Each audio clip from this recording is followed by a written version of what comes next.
Halo semuanya, perkenalkan saya Mari Rezeki Sipayung dengan NPM 22150042.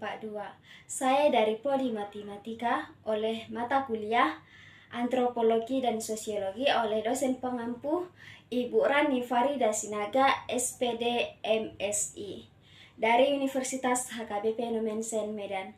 Saya ingin menjelaskan sedikit tentang sosialisasi. Yang pertama, pengertian sosialisasi. Apa itu sosialisasi? Sosialisasi adalah suatu proses belajar mengajar yang sangat kompleks. Dengan sosialisasi, manusia sebagai makhluk biologis menjadi manusia yang berbudaya sebagai individu serta dalam kelompok. Berdasarkan tipenya, sosialisasi dibagi menjadi dua kelompok. Yang pertama, sosialisasi formal.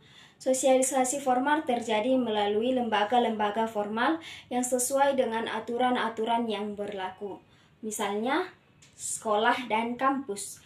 Dan yang kedua, sosialisasi informal. Sosialisasi ini terjadi tanpa melalui ikatan oleh suatu aturan, melainkan bersifat kekeluargaan, misalnya pertemanan atau teman sebaya.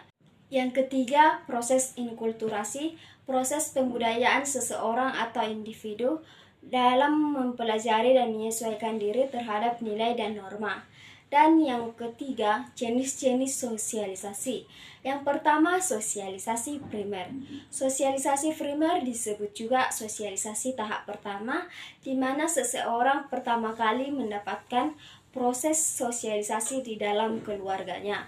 Contohnya, seorang anak yang diajarkan sopan santun dan tata krama oleh kedua orang tuanya. Dan yang kedua, sosialisasi sekunder. Sosialisasi sekunder merupakan sosialisasi lanjutan setelah sosialisasi primer. Dengan sosialisasi sekunder, seseorang atau individu mulai mengenal kelompok atau individu lain selain keluarga. Contohnya, bermain dan tertawa di lingkungan sekolah. Jika seseorang tidak mengalami sosialisasi, maka ia tidak dapat berinteraksi dengan baik. Dan tidak ada seorang manusia yang tidak mengalami proses sosialisasi dalam hidupnya.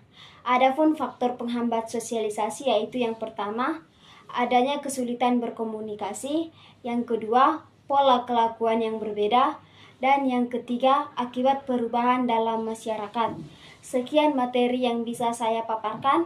Jika ada kesalahan dalam tutur kata, saya mohon maaf karena saya masih dalam proses pembelajaran. Sekian dan terima kasih.